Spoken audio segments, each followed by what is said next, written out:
Understand how to be a billionaire.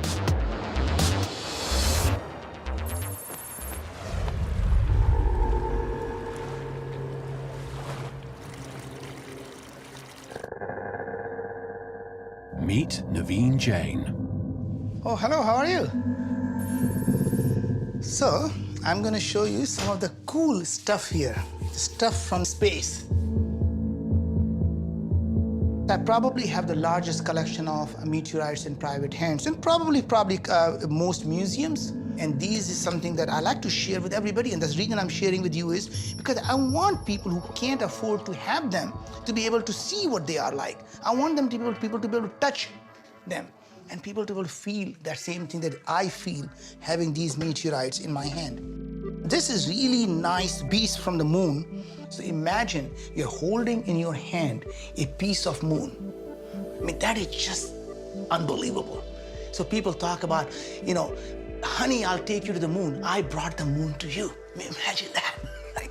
This particular meteorite fell last year in California, and I was watching the TV, and I saw this woman holding this meteorite. And I contacted her, and I somehow convinced her that it's in much better hand with me than with her, because I think it could pay for her kids' college education, which is how I have it. Here's another meteorite that actually hit a woman minding her own business, and this thing from the sky fell through the roof and hit her thigh. This meteorite would be less valuable, but for the fact that it actually hit a human being on Earth. And it's just really fascinating. Naveen has a seemingly never-ending collection of rocks from outer space. He said they were worth over $9 million, a drop in the ocean for a man with a personal wealth estimated at $2.2 billion. Look, beautiful, burnt rock. But his fascination with space extends beyond his meteorite collection.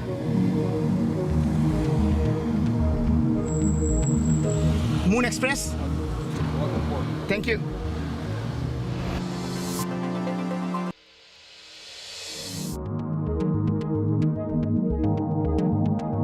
At a compound in Mountain View, California, internet billionaire Naveen Jain is hatching a plan that could make him the world's first trillionaire. Naveen, good to see you, my friend. Good. So Naveen, the team is working hard, as it usually is. Of course. Remember, on the left, we have our systems engineering team doing all the mechanical design of the lander. Yes. And on the right, we're doing all the avionics, so micro-miniaturizing all of the electronics that goes into landing, because you can't land without software. So we have our guidance, navigation, and control team working on all the software. So we're going to land on the moon somewhere around here, close to where the Apollo spacecraft landed at the equator. How did you pick that area? Well, first of all, it's on the near side, so it's easily accessible from Earth. It's an area, the dark area are actually regions of lava plains, so they're not mountainous. Not so long ago, it was the Soviet and America superpowers that were locked in a race to land on the moon. Now it's Bob and Naveen who are leading the competition to mine precious metals from its surface. Are we still on track to land on the moon by 2015? We're still on track, Naveen. Initially, we thought the mission was going to cost us about $100 million. Do you think we can bring the cost down to, say, $50 to $60 million now? Yeah, even less. Yeah, Even less? I think the first mission will be under 50, and subsequent missions may be under 40. When would we be able to tell your honey that I want to take you to the moon? 10 years. 10 years. Not only will it be a honeymoon, but I can take my honey to the moon, and I think that'll be the killer. If you can do that, that's real business. If we can go to the moon for $50 million and the cost comes down to 20, and we're able to bring back the things worth $500 billion, I don't care what anybody says, that's a great business. Somebody is going to create a $1 trillion industry in space, and we sure hope it's us. When you tell somebody what you're doing and they don't think it's a crazy idea, then you're thinking too small. So when you walk up to a party and people say, what do you do? Well, I mine the moon. Well, that's crazy. Well, I'm thinking big, right? What do you do? Well, are you writing an app for iPhone? How do you become a billionaire? Perhaps some of the answers can be found by watching Naveen go about his strict daily routine. I wake up about 4:30 and 5, and between 5 and 5:15, I am working on email, catching up on news, looking at the blogs, looking at the different opinions. Because people just don't sleep. I mean, they're working 24/7. Somewhere around the world, people are awake and working. So you're always constantly being bombarded with request, information, or just sometimes news. And so in the morning, I wake up and I, take care of my mind.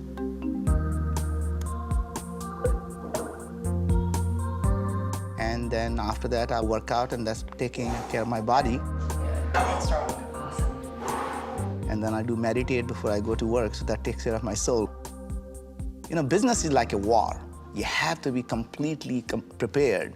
And unless you have mind, body, and soul really all ready for it, you just can't fight that battle. I do work very, very long hours, and I realize there is really no substitute. I mean, it doesn't matter how smart you are, there's just no substitute for hard work.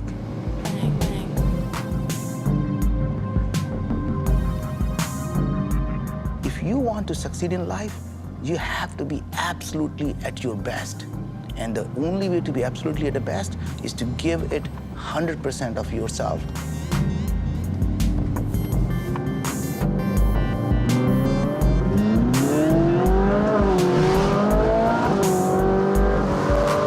This is my commuter car, so I drive it every day to work. Most people buy a car and keep it in the garage. I drive them every day.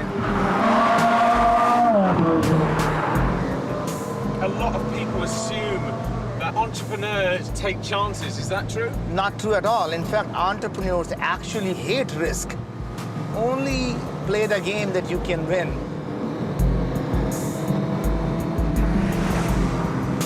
Making money is a byproduct of doing things that you really enjoy doing. It is never a goal in itself. And it's like having sex and orgasm. You have to enjoy the process and not focus on the end goal. People actually who focus on end goal, like getting an orgasm, never get one.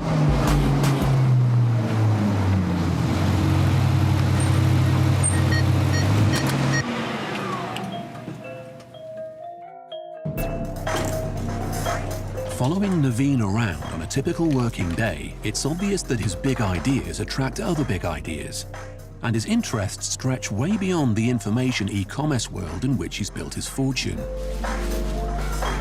We're in the midst of building this. We're in the, part of it's being built right here in Seattle. Hopefully by the end of this year, it's all gonna get put together, and we're gonna flight test it.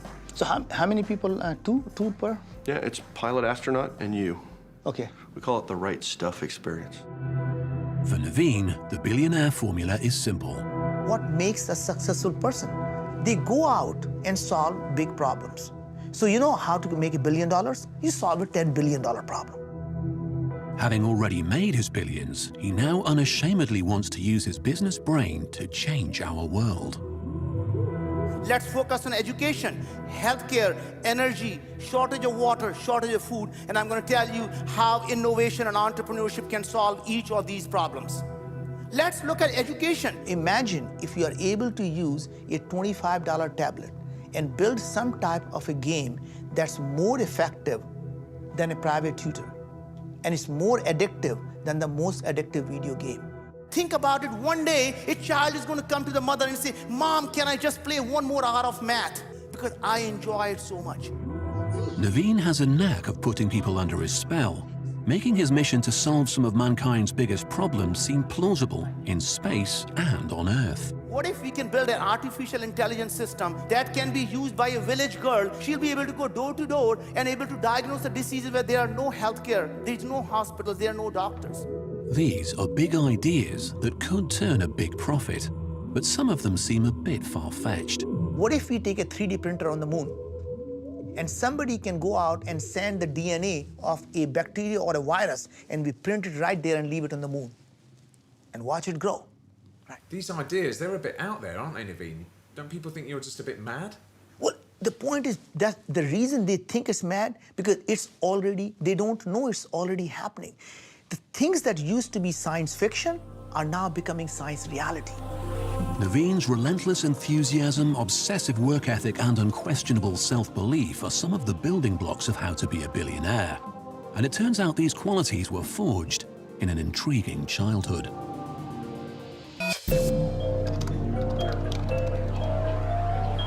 Naveen is a father of 3 who runs 4 companies and has his own space program.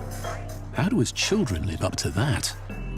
My oldest, when he was very young, one day he came to me and said, you know what, Dad, I'm going to make more money than you ever did. I actually sat him down and I said, you know, surprising you think of success in that way.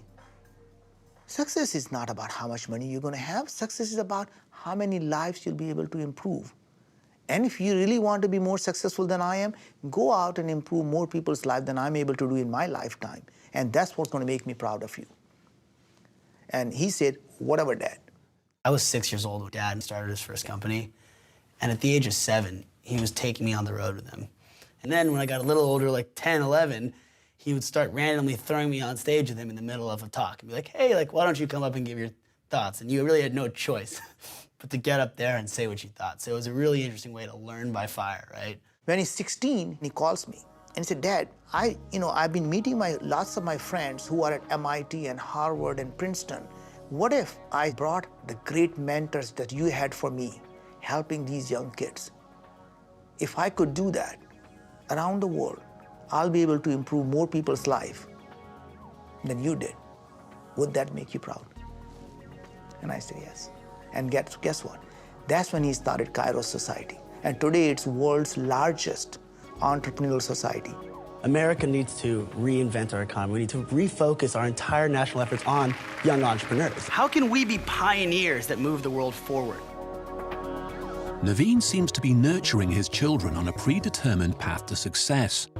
His 16-year-old son Neil is the youngest student ever to attend the Singularity University in the Silicon Valley. Entrepreneurship, it's just kind of like a way of life, really. You can't turn it off. And his 19-year-old daughter Priyanka, who is studying at Stanford University in California, is making her mark in the world of social philanthropy.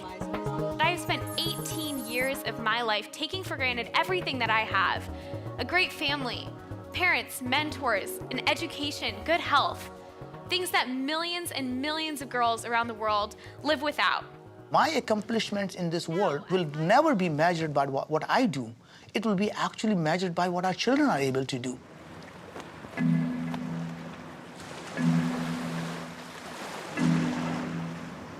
Naveen's boys have flown in from California for a rare opportunity to hang out with their dad.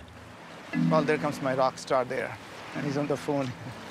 Being an entrepreneur is just a full-time job, 7 days a week, 24/7. All right, let's go. I love taking a speedboat out on a full throttle. Sometimes you just got to let the stress out.